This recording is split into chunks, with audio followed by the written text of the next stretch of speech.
Control system যদি সত্যি সত্যি বুঝতে চান তাহলে একটা জিনিসকে কিছুতেই এড়ানো যাবে না, আর সেটা হলো ল্যাপ্লাস ট্রান্সফর্ম। এটা ছাড়া ট্রান্সফার ফাংশন বা ব্লক ডায়াগ্রামের মতো টপিকগুলো বোঝা বলতে গেলে প্রায় অসম্ভব। তো চলুন আজকে এই বেহাত জরুরি টুলটা একদম সহজ করে জেনে নেওয়া যাক। আমাদের এই যাত্রাটা শুরু করছি একটা খুব শক্তিশালী কথা দিয়ে। সবসময় মনে রাখতে হবে নিজেদের অধিকার আর সম্মানটা আদায় করে নিতে হয়।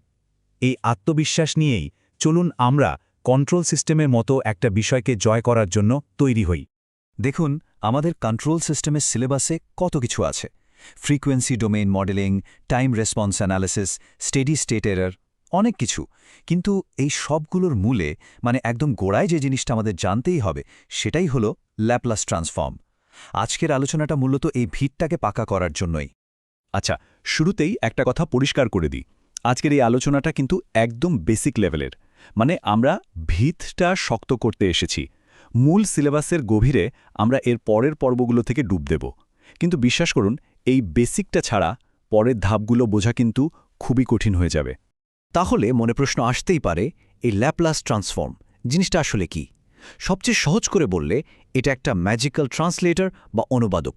ঠিক যেমন আমরা গুগল ট্রান্সলেটর দিয়ে বাংলা থেকে ইংরেজি করি, ল্যাপ্লাস ট্রান্সফর্মও ঠিক সেভাবেই সিস্টেমের সমস্যাগুলোকে একটা জগৎ থেকে আরেকটা জগতে অনুবাদ করে দেয়।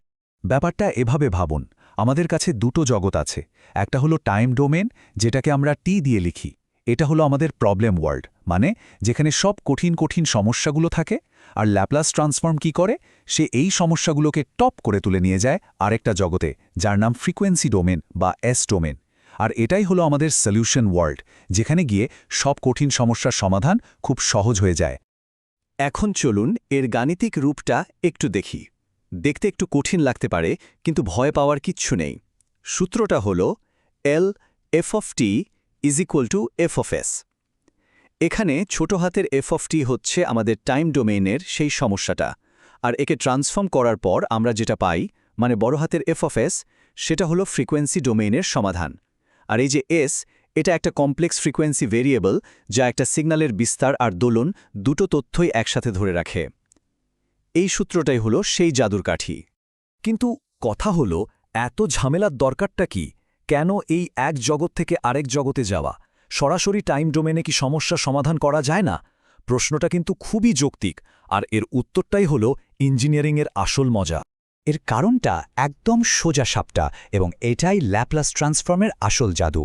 কন্ট্রোল সিস্টেমের সমস্যাগুলো সাধারণত ডিফারেনশিয়াল ইকুয়েশন দিয়ে প্রকাশ করা হয়, যা সমাধান করা সত্যি বলতে খুবই ঝামেলার এবং অনেক সময় সাপেক্ষ। ল্যাপ্লাস ট্রান্সফর্ম এই ভয়ঙ্কর দেখতে ডিফারেনশিয়াল ইকুয়েশনগুলোকে একেবারে সাধারণ বীজগাণিতিক বা অ্যালজাব্রিক সমীকরণে পরিণত করে, আর সেটা তো আমরা খুব সহজেই সমাধান করতে পারি। কি দারুণ না? তো আমরা যখন একটা নতুন ভাষা শিখি, আমাদের কি লাগে? একটা ডিকশনারি, তাই না? ল্যাপ্লাস টেবিল হলো ঠিক সেরকমই একটা ডিকশনারি। এই টেবিলে কিছু খুব কমন টাইম ডোমেইন ফাংশন আর তাদের ফ্রিকোয়েন্সি ডোমেইন রূপ দেওয়া থাকে, যেগুলো আমাদের সরাসরি মনে রাখতে হবে। এই ডিকশনারির কিছু খুব কমন শব্দ আমাদের মুখস্থ রাখতে হবে। যেমন ধরুন, ইউনিট স্টেপ ফাংশন 1, এটাকে ট্রান্সফর্ম করলে আমরা পাই 1/s। র্যাম্প ফাংশন টিকে ট্রান্সফর্ম করলে হয় 1/s²। আর খুব জরুরি একটা ফাংশন হলো e-at, যার ল্যাপ্লাস ট্রান্সফর্ম হলো 1/s+a। পরীক্ষার জন্য এই টেবিলটা কিন্তু একদম ঠোঁটস্থ থাকা যায়। শুধু শব্দ জানলে তো আর ভাষা বলা যায় না, তাই না? এর জন্য গ্রামার বা ব্যাকরণও জানতে হয়। ল্যাপ্লাস ট্রান্সফর্মের এই প্রপার্টিগুলোই হলো সেই গ্রামার, যা আমাদের এই নতুন ভাষাটাকে ঠিকঠাকভাবে ব্যবহার করতে শিখাবে। এখানে দেখুন, লিনিয়ারিটি, টাইম শিফটিংয়ের মতো কিছু জরুরি নিয়ম আছে, তবে আমি একটা জিনিসের উপর একটু বেশি জোর দিতে চাই, সেটা হলো ফাইনাল ভ্যালু থিওরেম। এটা কিন্তু আমাদের পরে স্টেডি স্টেট এরর ক্যালকুলেট করতে ম্যাজিকের মতো কাজে দেবে। এটা খুব ভালো করে মনে রাখতে হবে। বেশ, আমরা ফ্রিকোয়েন্সি ডোমেইনে গেলাম, অ্যালজেব্রা দিয়ে সহজ করে সমস্যার সমাধানও করে ফেললাম, কিন্তু উত্তরটা তো আমাদের বাস্তব জগতে টাইম ডোমেইনে ফিরিয়ে আনতে হবে, তাই না? এই ফিরে আসার পথটাই হলো inverse Laplace transform. Inverse Laplace ট্রান্সফর্মকে আমরা লিখি L inverse f of t is equal to ft দিয়ে। ব্যাপারটা আর কিছুই না, শুধু আমাদের ডিকশনারিটাকে উল্টো করে দেখা। আমরা দেখেছিলাম 1 এর ল্যাপ্লাস হলো 1/s, তাহলে উল্টোভাবে 1/s এর ইনভার্স ল্যাপ্লাস কি হবে? অবশ্যই 1 হবে। সলিউশন ওয়ার্ল্ড থেকে আবার প্রবলেম ওয়ার্ল্ডে ফিরে আসা। কিন্তু সবসময় তো এফএস ফাংশনগুলো এত সহজ থাকে না যে ডিকশনারি দেখেই উত্তর বলে দেওয়া যাবে। অনেক সময় একটু জটিল আকারে আসে। তখন কি করব? ভয় পাওয়ার কিছু নেই, আমাদের কাছে আছে পার্শিয়াল ফ্র্যাকশন বা আংশিক ভগ্নাংশ। দেখুন এখানে এই জটিল ফাংশনটাকে কিভাবে ভেঙে দুটো সহজ অংশে ভাগ করা হয়েছে, যেগুলোর ইনভার্স ট্রান্সফর্ম আমরা ডিকশনারি থেকে জানি। এরপর দুটোকে একসাথে করে আমরা ফাইনাল উত্তরটা পেয়ে গেলাম। তো থিওরি তো অনেক হলো, চলুন এবার একটু নিজেদের ঝালিয়ে নেওয়া যাক, তাই না? সামনে কিছু এমসিকিউ আসছে যেগুলো বিপিডিবি, ডিএসকো বা পিজিসিবির মতো চাকরির পরীক্ষার জন্য খুবই খুবই গুরুত্বপূর্ণ। দেখি আমরা কটার সঠিক উত্তর দিতে পারি। প্রথম প্রশ্ন, LE⁻⁻80 সমান কি হবে? একটু ভাবার সময় নিন। এটা আমাদের টেবিলের সরাসরি ফর্মুলা। একদম ঠিক।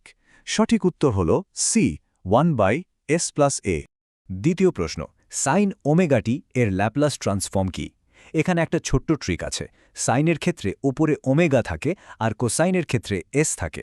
তাহলে সঠিক উত্তর কোনটা? হ্যাঁ, অপশন বি, ω/s² + ω²। আচ্ছা, তৃতীয় প্রশ্ন, এক্স অর্থাৎ ইউনিট স্টেপ ফাংশনের ল্যাপ্লাস কি? এটা তো সবচেয়ে সহজ, আমরা এটা দিয়েই শুরু করেছিলাম।